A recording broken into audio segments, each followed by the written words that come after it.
Hello everyone, मैं आशीष स्वागत करता हूं आपका अपने यूट्यूब चैनल झक्कास मसालेदार पढ़ाई पर। तो आज की इस वीडियो में हम बात करने वाले हैं क्लास 12th के लिए। ये टर्म 1 को यहाँ पर डिस्कस करेंगे। ये बेसिकली आपका चैप्टर नंबर 1 है। एमसीक्यू क्वेश्चन को यहाँ पर डिस्कस करेंगे और आपका चैप्टर 1 का नाम है रिलेशन एंड फंक्शन। तो चलिए स्टार्ट करते हैं आज की इस वीडियो को। तो यहाँ पे मैं डिस्कस करने वाला हूँ आपको सिलेबस के बारे में कि जो आप पढ़ेंगे रिलेशन एंड फंक्शन में, तो इसका जो सिलेबस वाला पार्ट है उसमें आपको पढ़ना है केवल टाइप्स ऑफ रिलेशंस, जिसमें हम डिस्कस करेंगे आपको reflexive relation, symmetric relation and transitive relation, and we also discuss about the equivalence relation and after then one function and onto functions, right. तो ये रिलेशन और फंक्शंस में केवल ये सिलेबस है आपका। तो चलिए स्टार्ट करते हैं आज इसको। तो यहाँ पे डिस्कस करने वाले हम डेफिनेशन रिलेशन के बारे में। तो यहाँ पे लिखा हुआ है a relation R from a non empty set A to non empty set B is a subset of A cross B. तो यहाँ पे जो ए क्रॉस बी है ये क्या है, इसको अपन Cartesian product of A cross B बोलते हैं। Cartesian product of A and B.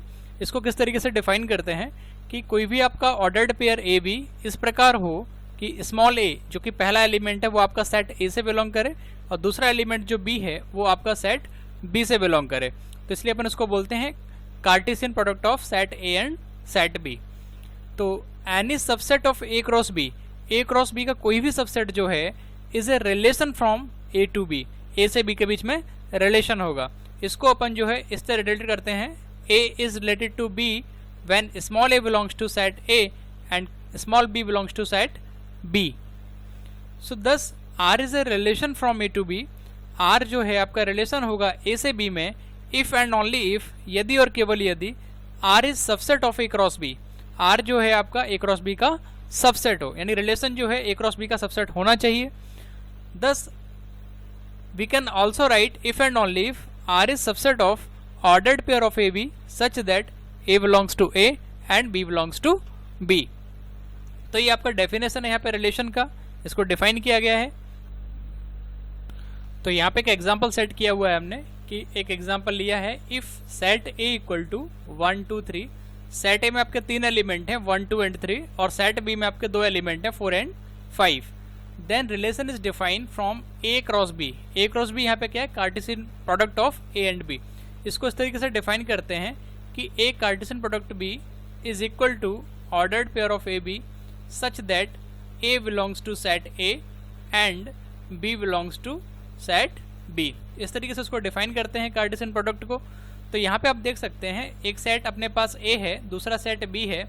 तो इसका हमने कार्टेशियन प्रोडक्ट निकाला हुआ है। तो कैसे आया 1,4 इसी प्रकार से इस 1 को आपको लेना है 1,5, फिर 2 को लेना है 2,4 2,5 3,4 3,5। तो ये पूरा का पूरा जो आपका कार्टेशियन प्रोडक्ट आ गया है, इसी को अपन रिलेशन बोलते हैं। तो ये जो है आपका आर जो है यहाँ पे सबसेट होगा ए क्रॉस बी का, ठीक है। कोई भी रिलेशन जो है आपका ए क्रॉस बी का सबसेट होगा, ठीक है। So we can say that R is a relation from A to B. तो यहाँ पे जो रिलेशन आर है आपका ए से बी में एक रिलेशन होगा। इस तरह से आप बहुत सारे एग्जाम्पल सेट कर सकते हैं। मान लीजिए एग्जाम्पल ले लीजिए यहाँ पे ए इक्वल टू 1 2 और दूसरा एग्जाम्पल ले लीजिए सेट बी जो ले लीजिए आप 3,4। तो इस तरीके से यहाँ से भी आप ए क्रॉस बी फाइंड आउट कर सकते हैं, जो कि आपका आएगा 1,3 2,4 है ना, 1,4 और 2,3, ठीक है। ये पॉसिबल ऑर्डर्ड पेयर यहाँ से बन जाएंगे आपके। तो इसको सीक्वेंस में लिखना है 1,3 1,4 2,3 2,4। तो यहाँ पे रिलेशन जो है आपका ए क्रॉस बी का सबसेट होगा और आर जो है आपका ए से बी में डिफाइन होगा, ए से बी में रिलेशन होगा। तो उम्मीद करते हैं आपको एग्जाम्पल समझ में आए होंगे। तो यहाँ 2 इंपॉर्टेंट पॉइंट को डिस्कस करने वाले हैं, इसको यहाँ पे नोट में लिख दिया है। पहला पॉइंट है कि 2 सेट हैं आपके ए और बी जो कि नॉन एम्प्टी फाइनाइट सेट हैं, जिसके पास m और n एलिमेंट है। मान लीजिए सेट ए के पास m एलिमेंट है और सेट बी के पास n एलिमेंट्स हैं। Then A cross B have m into n elements. तो सेट ए क्रॉस बी के पास आपके पास जो होंगे वो m इंटू n एलिमेंट्स होंगे। इसको एग्जाम्पल से समझते हैं कि मान लीजिए सेट ए है, इसमें एलिमेंट है 1,2, दूसरा सेट बी है जिसमें एलिमेंट्स हैं आपके 3,4। तो इसमें 2 एलिमेंट हैं 1 2, इसमें 3 4 2 एलिमेंट है। तो ए क्रॉस बी में टोटल कितने एलिमेंट होंगे 2 इंटू 2। टोटल जिसके जो कार्टेशियन प्रोडक्ट बनेगा उसमें कितने एलिमेंट आएंगे 4 एलिमेंट आएंगे, राइट। तो आप इसका कार्टेशियन प्रोडक्ट बना के चेक कर सकते हैं, जो कि आएंगे 1,3 है ना, 1,4 और इसी प्रकार से आएंगे 2,3, 2,4। तो जो है आपके कार्टेशियन प्रोडक्ट में जो एलिमेंट्स आएंगे वो कितने आएंगे 4। तो यहाँ पे इसको लिखा है m इंटू n एलिमेंट्स होंगे। दूसरा पॉइंट लिखा हुआ है कि total number of relations from A to B, set A से सेट B में टोटल नंबर ऑफ रिलेशंस अपन जब फाइंड करेंगे तो उसका फॉर्मूला होता है 2 की पावर m इंटू n। क्योंकि सेट A में आपके पास m एलिमेंट्स हैं और सेट B में n एलिमेंट्स हैं, तो सेट A इंटू B में जो है आपके पास 2 की पावर mn एलिमेंट्स होंगे। ठीक है, तो total number of relations from set A to B is 2 to the power mn, right. तो मान लीजिए सेट A के पास 2 एलिमेंट हैं, सेट B के पास 2 एलिमेंट हैं, तो इसमें जो इसके टोटल नंबर ऑफ रिलेशंस बनेंगे वो बनेंगे 2 की पावर 2 इंटू 2, तो 2 की पावर 4। ये टोटल नंबर ऑफ रिलेशंस आपके यहाँ से बनेंगे इसमें। तो यहाँ पे नेक्स्ट बात करने वाले हैं कि domain, codomain and range of a relation क्या होता है। तो चलिए इसको समझते हैं। यहाँ पे कि मान लीजिए एक सेट है A, दूसरा सेट है यहाँ पे B। ठीक है, तो यहाँ पे एक रिलेशन डिफाइन हो रहा है R के द्वारा, इसको अपन बोलते हैं R is equal to A cross B। ठीक है, तो यहाँ पे जो सेट है A और सेट B, तो सेट A को अपन बोलते हैं डोमेन, इसको बोलते हैं डोमेन। मान लीजिए आपका रिलेशन R डिफाइन है या A क्रॉस B डिफाइन है, कार्टेशियन प्रोडक्ट कुछ इस तरीके से कि ordered pair of A B such that A belongs to set A and B belongs to set B। तो इस कंडीशन में आप कह सकते हैं कि केवल फर्स्ट एलिमेंट A जो है आपका इसमें बिलोंग करेगा, तो A belongs to set A, तो ये आपका कहलाएगा डोमेन का एलिमेंट, और ये जो B है ये आपका कहलाएगा कोडोमेन। तो पूरा का पूरा जो सेट है आपका B, ये आपका होगा कोडोमेन। ठीक है, और ये जो पार्ट आ रहा है B belongs to B specially, इसको अपन बोलते हैं range of a relation, range of a relation. तो चलिए एक एग्जांपल से समझते हैं कि डोमेन, रेंज और कोडोमेन क्या होता है। तो यहाँ पे मैंने एक एग्जांपल लिया हुआ है कि सेट A जो है उसमें 2 एलिमेंट है 1,2, और दूसरा सेट है B जिसमें 2 एलिमेंट्स हैं 3,4। तो इसका जब अपन कार्टेशियन प्रोडक्ट निकालेंगे क्रॉस B या R निकालेंगे तो वो आएगा 1,3, 2,4 है ना, 1,4 एंड 2,3। तो ये पूरा का पूरा एक ऑर्डर्ड पेयर बन गया है 1,3, 1,4, 2,3, 2,4। ये पूरा का पूरा एक ऑर्डर्ड पेयर यहाँ पे लिखा हुआ है। तो इसमें जो है आपका फर्स्ट एलिमेंट आप देख पा रहे होंगे ये 1, 1, 2, 2, सेट में कोई भी एलिमेंट आपका रिपीट नहीं करता है। तो आप जो है डोमेन लिखेंगे यहाँ पे कि डोमेन जो लिखेंगे, डोमेन इज इक्वल टू 1,2, ये डोमेन हो गया। इसी प्रकार अपन रेंज लिख सकते हैं यहाँ पे कि रेंज इज इक्वल टू 3,4, यानी कि ये डेफिनेशन इस तरीके से बनेगा कि first ordered pair of a b जो लेते हैं उसमें केवल एक एलिमेंट A बिलोंग्स टू ये, तो ये आपका आ जाएगा डोमेन सेट का डेफिनेशन। यहाँ से रेंज का आएगा कोई भी ऑर्डर्ड पेयर ए बी के लिए आपका B जो है B में बिलोंग करे, तो ये आपका रेंज आ जाएगा। और कोडोमेन जो होता है वो रेंज का आपका सबसेट होता है। ठीक है, तो कोडोमेन एक बड़ा सेट है, पूरा का पूरा सेट B जो है आपका, अगर आप एक फिगर से इसको देखते हैं सेट A और सेट B के लिए, तो ये पूरा का पूरा सेट जो है आपका कोडोमेन सेट कहलाता है। ठीक है, तो यहाँ पे B जो है पूरा का पूरा सेट कोडोमेन है। यहाँ पे कोडोमेन और रेंज इक्वल है। ठीक है, तो range and codomain are equal here. अब यहाँ पे टाइप्स ऑफ रिलेशन को अपन डिस्कस करने वाले हैं। तो यहाँ पे पहला रिलेशन लिख रहे हैं रिफ्लेक्सिव रिलेशन, इसके बारे में डिस्कस करेंगे। तो किसी भी रिलेशन R को किसी सेट A में अपन रिफ्लेक्सिव कहेंगे यदि ordered pair of A, A belongs to R for all the values of A belongs to set A। तो यहाँ पे दोनों ही वैल्यूज आपको सेम लेना है। तो देखते हैं यहाँ पे एक एग्जांपल से समझते हैं इसको कि एक सेट है A इक्वल टू 1,2, तो इसका जो है आपने ऑर्डर्ड पेयर निकाला हुआ है A क्रॉस A R। तो यहाँ से क्या है 1,1, 2,2 आएंगे, तो कई सारे यहाँ पे आप इसको इस तरीके से लिख सकते हैं 1,2, 1,2। तो ये आएगा आपका 1,1, 1,2। ठीक है, इसी प्रकार आएगा 2,1, 2,2। तो टोटल नंबर ऑफ रिलेशन यहाँ से बनेगा इसका। तो अपने पास ज़रूरत है 1,1, 2,2, क्योंकि आपका ऑर्डर्ड पेयर में A और B दोनों इक्वल होना चाहिए। तो ये जो रिलेशन लिखा हुआ है ये पूरा का पूरा आपका रिफ्लेक्सिव रिलेशन है यहाँ पे। इसी प्रकार एक और एग्जांपल से इसको समझ लीजिएगा कि A इक्वल टू 1, 2, 3।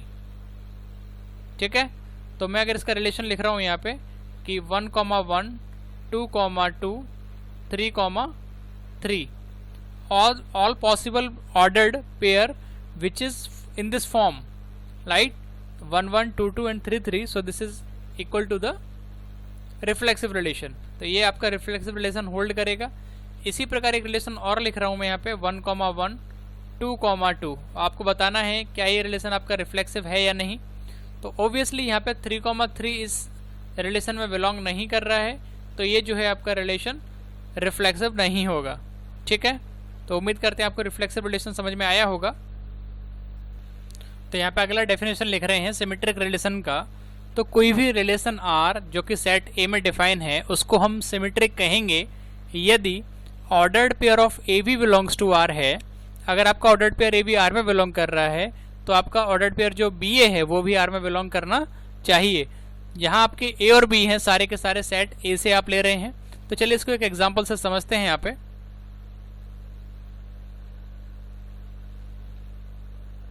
तो यहाँ पे एक एग्जाम्पल लिया है A इक्वल टू 1 2। तो यहाँ पे आप देख सकते हैं कि रिलेशन लिखा हुआ है, इसके पॉसिबल ऑर्डर्ड पेयर लिखे हुए हैं, यानी कि A क्रॉस A लिखा हुआ है, Cartesian product of A cross A। तो ये पॉसिबल ऑर्डर्ड पेयर हैं, तो क्या आएगा 1 1 1 2 2 1 2 2। ठीक है, तो यहाँ पे आपको क्या करना है, ये आपका रिफ्लेक्सिव तो है ही क्योंकि 1 1 और 2 2 यहाँ पे अवेलेबल है, तो ये आपका रिलेशन जो है रिफ्लेक्सिव तो होगा ही। लेकिन सिमेट्रिक के लिए आपको एक चेक करना है कि कोई भी ऑर्डर्ड पेयर A भी अगर R में बिलोंग कर रहा है तो BA भी R में बिलोंग करना चाहिए। तो यहाँ पे आपने देखा कि 1 2 जो है आपका R में बिलोंग कर रहा है, तो आपको चेक करना है क्या 2 और 1 भी R में बिलोंग कर रहा है। तो यस, 2 और 1 भी आपका R में यहाँ पे बिलोंग कर रहा है, तो अपन कहेंगे ये आपका जो है सिमेट्रिक रिलेशन होगा यहाँ पे, है ना। तो इसी को अपन बोलते हैं सिमेट्रिक रिलेशन। तो उम्मीद करते हैं आपको समझ में आया होगा यहाँ पे। तो अगला डेफिनेशन यहाँ पे डिस्कस करने वाले हैं जो कि है ट्रांजिटिव रिलेशन क्या होता है। तो यहाँ पे लिखा हुआ है कोई भी रिलेशन R जो कि सेट A में डिफाइन है, तो यहाँ पे लिख रहे हैं कि if ordered pair of AB belongs to R, अगर कोई भी ऑर्डर्ड पेयर AB जो आपका R में बिलोंग कर रहा है और BC भी आपका R में बिलोंग कर रहा है, दो कंडीशन स्पेशली यहाँ पे ध्यान रखना है आपको कि ऑर्डर्ड A भी आपका R में बिलोंग कर रहा है और ऑर्डर्ड BC भी आपका R में बिलोंग कर रहा है, तो इम्प्लाइज करेगा कि इसका फर्स्ट एलिमेंट और इसका लास्ट एलिमेंट यानी कि AC ये भी आपका R में बिलोंग करना चाहिए। तो चलिए एक एग्जांपल से इसको समझते हैं कि ट्रांजिटिव रिलेशन किस तरीके से फुलफिल होता है यहाँ पे। तो यहाँ पे एक एग्जांपल हमने सेलेक्ट किया हुआ है कि A इक्वल टू लिखा है 1 2 3। यहाँ पे सेट है जिस पे आपका रिलेशन डिफाइन है। रिलेशन मतलब आपका डिफाइन है जो है कि A क्रॉस A, है ना। तो यहाँ पे हमने रिलेशन डिफाइन कर दिया है कि 1 2 2 3 1 3 3 2, ये रिलेशन दिया हुआ है यहाँ पे, है ना। तो आपको चेक करना है क्या ये रिलेशन आपका ट्रांजिटिव रिलेशन है या नहीं। तो बहुत सिंपल इसको चेक करना, आपको दो एलिमेंट्स उठाने हैं, दो आपको ऑर्डर्ड पेयर उठाने हैं, ordered pair of AB and BC। तो ध्यान ये रखना है कि AB फिर जो ये वाला B है वो यहाँ पे आ रहा है ना, BC। तो यहाँ पे आपने सेलेक्ट किया कि 1 2 बिलोंग्स टू R। आपने पहला ऑर्डर्ड पेयर सेलेक्ट किया कि 1 2 बिलोंग्स टू R और दूसरा सेलेक्ट किया क्योंकि यहाँ पे 2 आ रहा है तो दूसरा क्या आ रहा है आपका 2 3, ये भी R में बिलोंग कर रहा है। तो क्या इंप्लाइज करना चाहिए इन दोनों कंडीशन के बाद कि अगर 1 2 2 3 आपका R में बिलोंग कर रहा है तो यहाँ पे इसके आधार पर अपन देखेंगे कि 1 3 मतलब first element and last element, तो इसका फर्स्ट क्या है 1, इसका लास्ट क्या है 3, तो 1 3 जो है वो भी आपका R में बिलोंग करना चाहिए। तो आप देख सकते हैं यहाँ पे 1 3 भी आपका इस सेट में बिलोंग कर रहा है। तो अपन कह सकते हैं ये जो रिलेशन है ये आपका ट्रांजिटिव रिलेशन होगा। तो उम्मीद करते हैं आपको समझ में आया होगा कि ट्रांजिटिव रिलेशन क्या होता है। चलिए अगला जो डेफिनेशन यहाँ पे डिस्कस करने वाले हैं उसका नाम है आपका इक्विवेलेंस रिलेशन। तो इक्विवेलेंस रिलेशन क्या होता है, इसको पढ़ने से पहले हम पढ़ चुके हैं कि रिफ्लेक्सिव रिलेशन क्या होता है, सिमेट्रिक रिलेशन क्या होता है और ट्रांजिटिव रिलेशन क्या होता है। तो अब हम पढ़ने वाले हैं इक्विवेलेंस रिलेशन के बारे में। तो यहाँ पे कोई रिलेशन आपको R लेना है जो कि सेट A में डिफाइन है, कोई भी रिलेशन R जो कि सेट A में डिफाइन है उसको हम इक्विवेलेंस रिलेशन कहेंगे यदि वो निम्नलिखित 3 कंडीशन को सेटिस्फाई करे। तो पहला कंडीशन है आपका रिफ्लेक्सिव रिलेशन क्योंकि उसको रिफ्लेक्सिव होना पड़ेगा।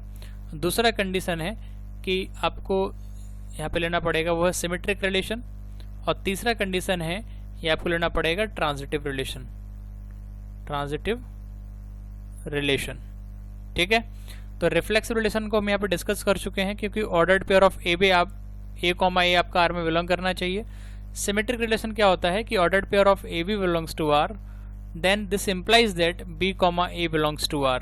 है ना, ये आपका सिमेट्रिक रिलेशन था, इसको एक्सप्लेन कर चुके हैं। तीसरा जो है आपका यहाँ पे ट्रांजिटिव रिलेशन है, उसमें आपको बताया था कि a comma b belongs to R and b comma c belongs to R, तो ये आपका इम्प्लाइज कर देगा यहाँ से कि a comma c belongs to R, तो ये कंडीशन यहाँ पे होल्ड होगी इसकी। तो ये तीन कंडीशन अगर इसमें सेटिस्फाई होती हैं कि रिफ्लेक्सिव, सिमेट्रिक और ट्रांजिटिव, तो अपन कहेंगे वो रिलेशन आपका जो है इक्विवेलेंस रिलेशन होगा। तो चलिए एक एग्जांपल से समझते हैं कि कौन सा रिलेशन यहाँ पे इक्विवेलेंस रिलेशन है। ठीक है, तो यहाँ पे एक रिलेशन इसको डिफाइन किया हुआ है कि सेट ए जो है वो 1 2 3 है और इसका हमने ए क्रॉस से फाइंड आउट किया, यानी रिलेशन फाइंड आउट किया हुआ है, जो कि हमने लिखा है यहाँ पे 1, 1, 2, 2, 3, 3, 1, 2, 1, 3, 2, 1, 2, 3 एंड 3, 1, 3, 2। ये पूरा का पूरा एक रिलेशन यहाँ पे डिफाइन किया गया है। तो इसमें देखते हैं तीनों कंडीशन इसमें सेटिस्फाई हो रही हैं कि नहीं। तो रिफ्लेक्सिव के लिए क्या जरूरी है कि ordered pair of a comma a आपका आर में बिलोंग करना चाहिए। ठीक है, तो यहाँ पे आप देख सकते हो 1, 1, 2, 2, 3, 3। इसके जो पॉसिबल पेयर बन सकते हैं 1, 1, 2, 2, 3, 3, ये पूरा का पूरा आपका सेट में बिलोंग कर रहा है, आर में बिलोंग कर रहा है, तो अपन कह सकते हैं ये रिलेशन जो है आपका रिफ्लेक्सिव रिलेशन होगा। ठीक है, इसी प्रकार अपन बात करेंगे सिमेट्रिक रिलेशन के बारे में। तो यहाँ पे आपको एक ऑर्डर्ड पेयर लेना है a comma b belongs to R. तो चेक कर लीजिए, आपने मान लीजिए 1, 2 ले लिया है यहाँ से, 1, 2 बिलोंग्स टू आर, तो ये 2, 1 भी सेट में आना चाहिए। तो आप देख सकते हैं आपने 1, 2 लिया है तो 2, 1 भी यहाँ पे आ रहा है, 1, 3 लिया हुआ है तो 3, 1 भी आ रहा है, 2, 3 लिया है तो 3, 2 भी आ रहा है। ठीक है, तो ये आपका जो है सिमेट्रिक रिलेशन भी यहाँ पे फुलफिल कर रहा है। इसके बाद तीसरा दिया हुआ है आपका ट्रांजिटिव रिलेशन। अब ट्रांजिटिव रिलेशन की कंडीशन जो दी हुई है यहाँ पे कि ordered pair of a b belongs to R, ordered pair of b c belongs to R, तो ये इंप्लाइज कर देगा कि ordered pair of a c belongs to R. तो यहाँ पे आपको देखना पड़ेगा कि जैसे मान लीजिए आपने लिया यहाँ पे 1, 2, ठीक है, 1, 2, 2, 3, ये दो ऑर्डर्ड पेयर यहाँ पे सेलेक्ट कर लिए, 1, 2 एंड 2, 3। ये आपके दोनों के दोनों आर में बिलोंग कर रहे हैं, आप देख पा रहे होंगे इसको। तो इसका फर्स्ट एलिमेंट 1 और लास्ट एलिमेंट 3, आप देख पा रहे हैं 1, 3 भी ये आर में बिलोंग कर रहा है यहाँ पे। ठीक है, तो अपन आसानी से इसको कह सकते हैं कि ये आपके ट्रांजिटिव रिलेशन की कंडीशन को होल्ड कर रहा है। तो अपन कह सकते हैं कि यहाँ पे तीनों ही कंडीशन सेटिस्फाई हो रही हैं, reflexive relation, symmetric relation and transitive relation. तो यहाँ पे हम कह सकते हैं कि ये जो रिलेशन है आपका आर, वो इक्विवेलेंस रिलेशन होगा। तो उम्मीद करते हैं आपको समझ में आया होगा कि इक्विवेलेंस रिलेशन क्या होता है। तो चलिए इसको और कंटिन्यू करते हैं आगे। अब बात करेंगे यहाँ पे फंक्शन की कि फंक्शन क्या होता है। तो यहाँ पे दो सेट ले रहे हैं हम, एक तो लेंगे यहाँ पे सेट ए और दूसरा ले रहे हैं यहाँ पे सेट बी। ठीक है, ये हो गया आपका सेट ए, दूसरा लिखा हुआ है सेट बी, और यहाँ मैपिंग एक फंक्शन डिफाइन है एफ के द्वारा। इसको अपन लिखते हैं यहाँ पे कि f such that A tends to B. तो ये जो सेट है आपका ए, तो इस सेट को अपन बोलते हैं डोमेन सेट। ठीक है, this is called the domain set. B set जो है इसको अपन बोलते हैं कोडोमेन सेट, तो इसको अपन बोल सकते हैं यहाँ पे कोडोमेन सेट, है ना। अब अगर फंक्शन अपने पास यहाँ पे डिफाइन होता है, जैसे कि एफ एक्स इक्वल टू मान लीजिए एक्स स्क्वायर डिफाइन है, जहाँ एक्स आपका जो है नेचुरल नंबर से बिलोंग कर रहा है। तो यानी कि मान लीजिए आपका डोमेन सेट जो है नेचुरल नंबर से बिलोंग कर रहा है, इसमें एलिमेंट आ रहे हैं 1, 2, 3 डॉट डॉट डॉट। इसी प्रकार यहाँ पे आप देख सकते हैं इसकी जो मैपिंग आएगी, क्योंकि अगर आप एक्स नेचुरल नंबर से ले रहे हैं तो पहला एलिमेंट आप 1 लेंगे, तो 1 का स्क्वायर यहाँ पे 1 ही आएगा, तो यहाँ पे 1 आएगा। फिर 2 का स्क्वायर 4 आएगा, 3 का स्क्वायर 9 आएगा, इसी प्रकार चलता जाएगा। तो इसकी मैपिंग कुछ इस तरीके से आएगी, ये 1 जो है 1 पे मैप होगा, 2 जो है आपका 4 पे मैप होगा, 3 जो है आपका 9 पे मैप होगा। तो इस तरीके से कंटिन्यू बनी रहेगी। ठीक है, तो इस टाइप से एक रेंज मिलेगी यहाँ पे आप देख पा रहे हैं, जो कि इस पार्टिकुलर वैल्यूज को पुट करने के बाद इस फंक्शन पे आप फाइंड आउट होगी। तो इसको अपन बोलते हैं रेंज ऑफ ए फंक्शन। तो ये कहलाती है आपका रेंज ऑफ ए फंक्शन। तो यहाँ पे फंक्शन के लिए बहुत क्लियर होना चाहिए कि जो डोमेन सेट है इसके प्रत्येक एलिमेंट की इमेज इधर मिलना चाहिए, कि डोमेन सेट का कोई भी एलिमेंट आपका खाली नहीं होना चाहिए। ठीक है, तो ये फंक्शन का स्पेसिफिक केस है। और दूसरा ये यहाँ पे ध्यान रखना है कि एक एलिमेंट की आपकी एक से ज़्यादा इमेज नहीं हो सकती। तो इसको ध्यान रखने के लिए सबसे अच्छा एग्जांपल यहाँ पे लेते हैं, जैसा कि मान लीजिए आपका सूर्य जो आता है लाइट, है ना, यहाँ आप खड़े हुए हैं, तो इसका जब प्रकाश यहाँ पे पड़ेगा, इसका लाइट जब आप पे पड़ेगा, तो यहाँ पे केवल एक शैडो मिलेगी, है ना, एक ही शैडो मिलेगी। तो इसी को अपन फंक्शन बोल सकते हैं क्योंकि यहाँ पे आपका एक पॉइंट एक खड़ा हुआ है, तो इस पॉइंट की जो इमेज मिलेगी वो कितनी मिलेगी, एक ही इमेज मिलेगी, ठीक है। तो यहाँ पे मेरा कहना ये है कि एक पॉइंट की केवल एक ही इमेज हो सकती है, एक से ज़्यादा इमेज नहीं हो सकती।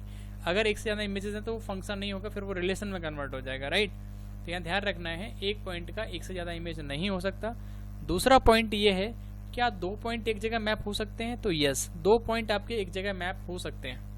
तो ये दोनों वाइस वर्सा हैं, एक पॉइंट दो जगह मैप नहीं हो सकता, बट दो पॉइंट आपके एक जगह मैप हो सकते हैं। फॉर एग्जांपल, जैसे मैंने यहाँ पे आपको बताया कि आप यहाँ पे खड़े हुए, तो आपके जैसे ही मैंने दूसरा व्यक्ति को भी यहाँ पे खड़ा कर दिया, तो आप इसको ज्वाइंट करेंगे इन दोनों को, तो भी आपकी जो है सन की लाइट जब इस पर पड़ेगी तो इमेज जो है आपकी एक ही बनेगी। तो इसके कई सारे नाम होते हैं, फंक्शन भी बोलते हैं इसको, इमेज भी बोलते हैं, है ना। तो यहाँ पे ध्यान रखना पड़ेगा इस चीज़ को। तो उम्मीद करते हैं आपको समझ में आया होगा डोमेन क्या होता है, कोडोमेन क्या होता है, रेंज ऑफ ए फंक्शन क्या होता है।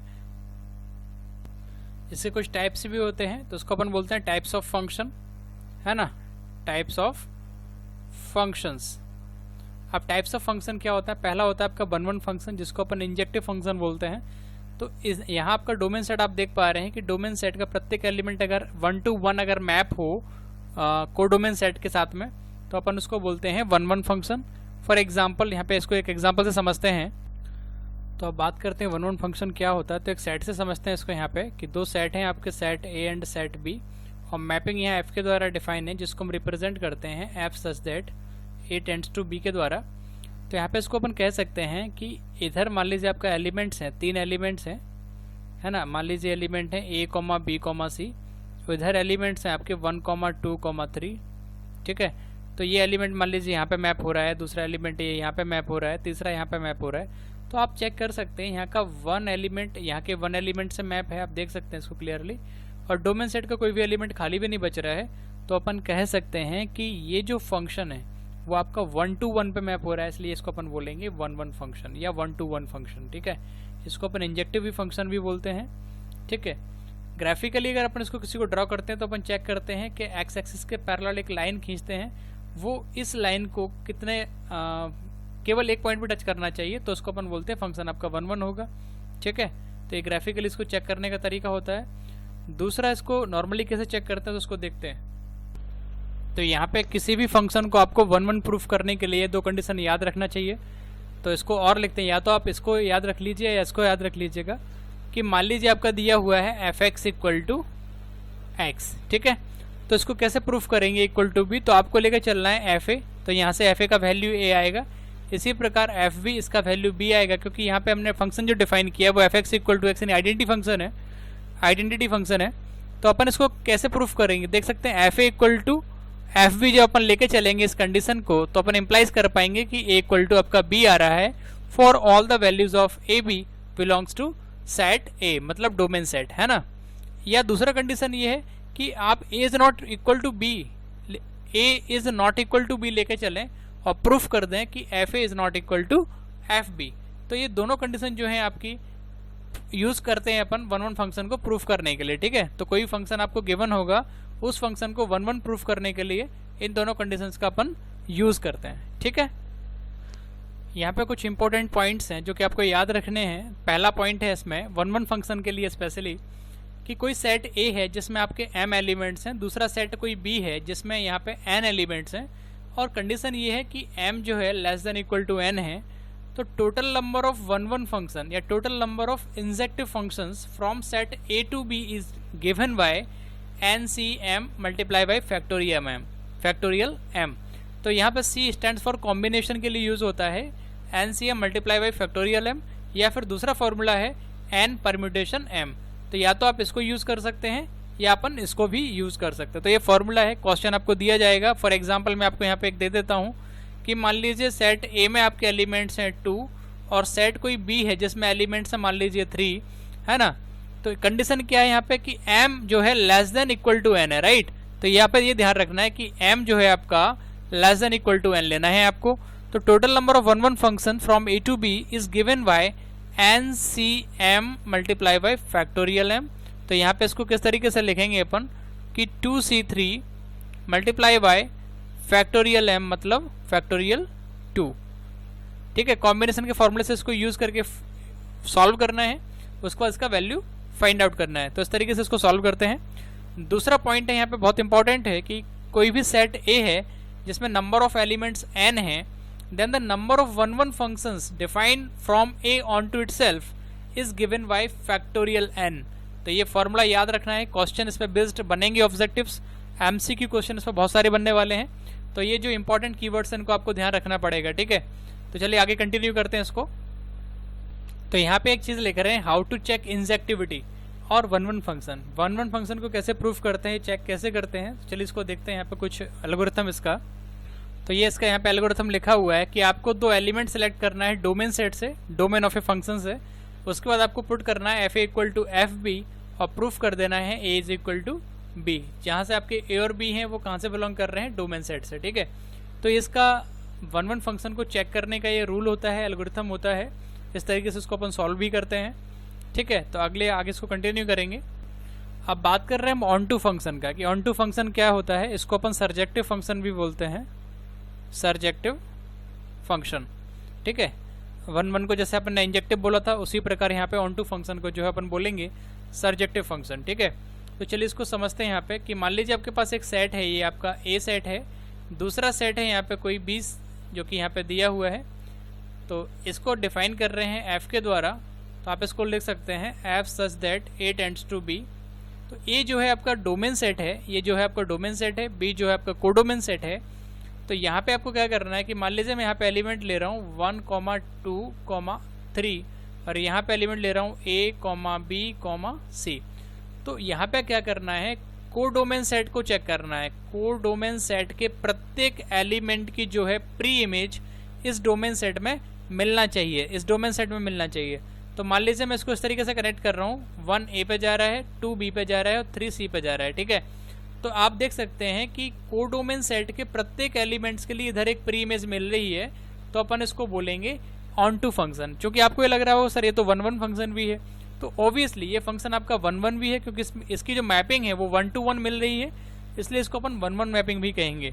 क्योंकि ये फंक्शन आपका 1 1 एंड ऑन टू है, इसलिए अपन इसको बाइजेक्टिव फंक्शन भी बोलते हैं। ये फंक्शन जो है आपका 1 1 भी है एंड ऑन टू भी है, इसलिए अपन इसको क्या बोलते हैं, बाइजेक्टिव फंक्शन, ठीक है। इसका नाम अपन दे देते हैं यहाँ पे बाइजेक्टिव फंक्शन। तो ऑन टू फंक्शन के लिए सिर्फ इतना ध्यान रखना है आपको कि कोडोमेन सेट से एक एलिमेंट लेना है, उसकी प्री इमेज जो है डोमेन सेट में मिलना चाहिए। तो ये यहाँ पे डेफिनेशन है आपका ऑन टू फंक्शन का। तो उम्मीद करते हैं आपको समझ में आया होगा। तो इसका भी हम वर्किंग रूल या एल्गोरिथम चेक करेंगे किस तरीके से इसको सॉल्व करते हैं। तो चलिए इसको कंटिन्यू करते हैं यहाँ पे। तो यहाँ पे वर्किंग रूल की बात कर रहे हैं ऑन टू फंक्शन के लिए, कि पहला क्या करना है आपको कि जो आपका b है, स्मॉल b, आप देख पा रहे होंगे सेट b में लेना है इसको, कि b belongs to set b। Second point यहाँ पे लेना है कि एफ एक्स इक्वल टू आपको क्या लेके चलना है, b, है ना, f x equal to b लेके चलना है। फिर आपको क्या करना है, x का वैल्यू फाइंड करना है। तो x का वैल्यू फाइंड करोगे तो इसके टर्म्स में फाइंड करोगे तो x इक्वल टू कितना आएगा, एफ इनवर्स b। तो इसको इनवर्स ना देते हुए हमने एफ इनवर्स को मान लिया g, तो इसको हो गया जी बी, है ना। तो ये फाइंड किया।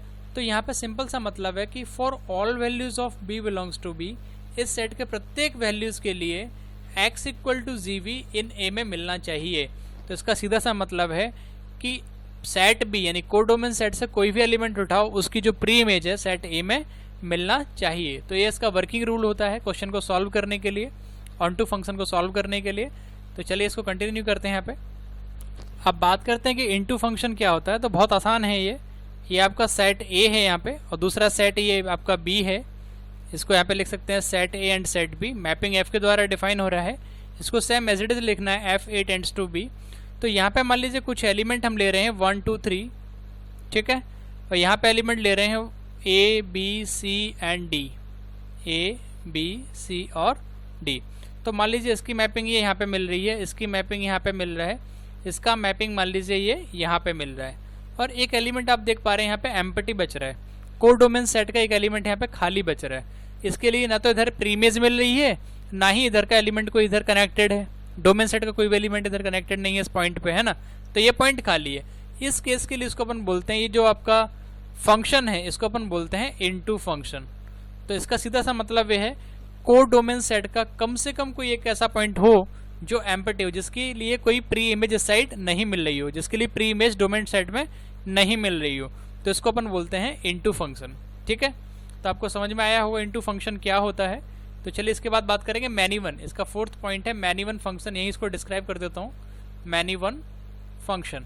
ठीक है, अब मैनी वन फंक्शन क्या होता है कि आपके पास दो सेट हैं ए से बी में, और मान लीजिए यहाँ पे ये दो इमेज हैं, ये सेट ए है, ये सेट आपका बी है, एफ के द्वारा मैपिंग डिफाइन हो रहा है f a tends to b में, है ना। तो ये आपका डोमेन सेट है, ये कोडोमेन सेट है। अब यहाँ ये दो पॉइंट्स मान लीजिए किसी एक पॉइंट में मैप कर रहे हैं, ठीक है, तो इसको अपन बोलते हैं many to one. Domain set के मैनी पॉइंट्स किसी एक पॉइंट्स में मिल रहे हैं, इसलिए इसको अपन बोलते हैं मैनी टू वन फंक्शन, है ना, मैनी वन फंक्शन। तो उम्मीद करते हैं आपको समझ में आया होगा कि वन वन फंक्शन क्या होता है, वन टू क्या होता है, इन टू क्या होता है, एंड मैनी वन क्या होता है। चलिए इसको कंटिन्यू करते हैं। तो इस वीडियो के अंदर हमने theoretical background relation and function का कवर करने का कोशिश किया था। तो उम्मीद करते हैं वीडियो आपको पसंद आया होगा।